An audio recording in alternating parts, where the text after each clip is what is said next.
उद्गम स्थल की बात की जाए तो आपको पता है कि ये तिब्बत है। तिब्बत में एक झील है मानसरोवर झील नाम की, ठीक है।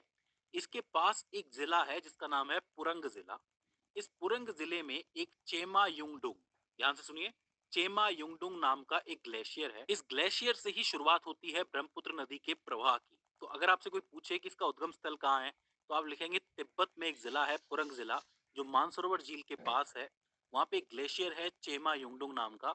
उसी ग्लेशियर से ब्रह्मपुत्र की शुरुआत होती है। इसका उद्गम स्थल सिंधु और सतलज नदी के पास का ही है। आपको पता है सतलज नदी भी यहीं से पास से निकलती है, सिंधु भी यहीं से पास से ही निकलती है। सिनका बाब जल धारा से शुरू होती है सिंधु, ये मैंने आपको बताया था सिंधु वाली वीडियो के अंदर, सिंधु नदी वाली वीडियो में। तो कुल मिला के 3 नदियां हैं जो तिब्बत से चलती हैं, एक सिंधु, एक सतलज, एक ब्रह्मपुत्र। तो ब्रह्मपुत्र यहाँ से चलती है और ये उत्तरी भारत की तरफ ना जाके उत्तर पूर्वी भारत की तरफ चल पड़ती है, यानी कि कुछ इस तरीके से ये आगे चल पड़ती है। जब ये यहाँ पहुंचती है तो यहाँ पे नामचा बरवा नाम की एक पर्वत श्रृंखला है, जिससे टकरा के या फिर जिसके पास से घूम के ये नदी भारत के अंदर प्रवेश कर जाती है। तो भारत में ये कौन से राज्य के अंदर सबसे पहले प्रवेश करती है? अरुणाचल प्रदेश के अंदर।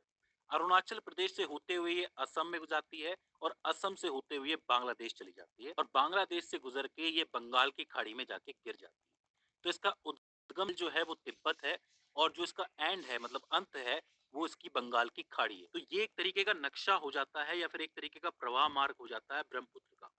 अब देखो, ये जो ब्रह्मपुत्र तिब्बत से चली है और बंगाल की खाड़ी तक गई है, तो इसकी टोटल लंबाई तकरीबन 2900 किलोमीटर की है, यानी कि बहुत बड़ी नदी है ये, गंगा से भी बड़ी है।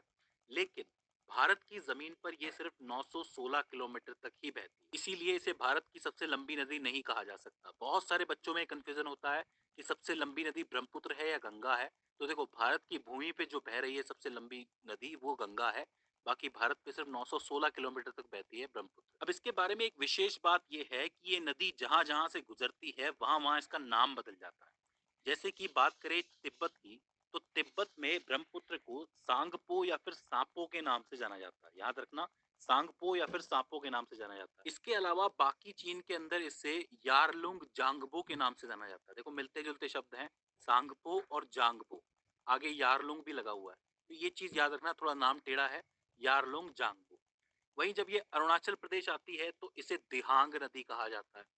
असम में इसे ब्रह्मपुत्र कहा जाता है और बांग्लादेश जब ये पहुंचती है तब इसे जमुना कहा जाता है। तो एक ही नदी के बहुत सारे नाम हैं अलग अलग जगह पे, तो ये चीज आप याद रखना, किसी भी नाम से आपसे पूछ लिया जाएगा। अच्छा, दूसरी खास बात जो ब्रह्मपुत्र नदी की है वो ये है कि ये सबसे चौड़ी नदी है भारत के अंदर।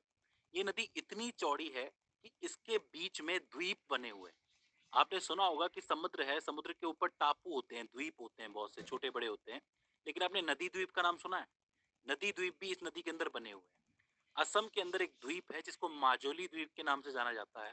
वो इस दुनिया का सबसे बड़ा नदी द्वीप है और मजे की बात यह है कि उसको जिला घोषित कर दिया गया है। एक नदी द्वीप को जिला बना दिया गया है। वहीं अगर बात करोगे दुनिया के सबसे छोटे नदी द्वीप की, तो वो भी इसी के अंदर है, यानी कि असम के अंदर इसी नदी पे बना हुआ है, जिसका नाम है उमानंद। उमानंद नदी द्वीप। तो उमानंद और माजोली अपने आप में बहुत जरूरी नाम है, बहुत जरूरी नदी द्वीप है, इनके ऊपर सवाल जरूर बनेगा। तो ये चीज भी आपको याद रखनी है। अब इसके बाद आखिर में हम बात कर लेते हैं उन सहायक नदियों की जो ब्रह्मपुत्र में जाके मिलती है। बहुत ही इंपॉर्टेंट है, 8 बहुत जरूरी सहायक नदियां हैं जो सीधे ब्रह्मपुत्र के अंदर मिलती हैं, उनका नाम आपको याद रखना है। वैसे तो बहुत सारी हैं, लेकिन ये 8 बहुत ज्यादा इंपॉर्टेंट है, ठीक है। शुरुआत करते हैं सबसे ऊपरी नदी से, जो कि दिबांग नदी के नाम से जानी जाती है। दिबांग, याद रखना, दिबांग नदी दिबांग घाटी से निकलती है जो कि अरुणाचल प्रदेश के अंदर है। वहां पे एक केया दर्रा है, केया दर्रा नाम की एक जगह है, मतलब कुल मिला के दर्रे हैं, पहाड़ हैं, वहीं से दिबांग नदी निकलती है और आके सीधे इस नदी में मिल जाती है। दूसरी है लोहित नदी, जो कि तिब्बत से होती हुई आती है और भारत के अंदर 200 किलोमीटर तक बहती है। इस नदी को खूनी नदी के नाम से भी जाना जाता है। वो इसलिए क्योंकि ये लाल मिट्टी के ऊपर बहती है और दूसरा ये है कि ये अशांत प्रवाह के साथ बहती है, मतलब काफी तेज बहती हुई आती है और सीधे ब्रह्मपुत्र में मिल जाती है। इसीलिए इसको खूनी नदी कहा जाता है, ठीक है। इसके बाद आती है आपकी धनसिरी नदी और नीचे आती है आपकी कौपिली नदी।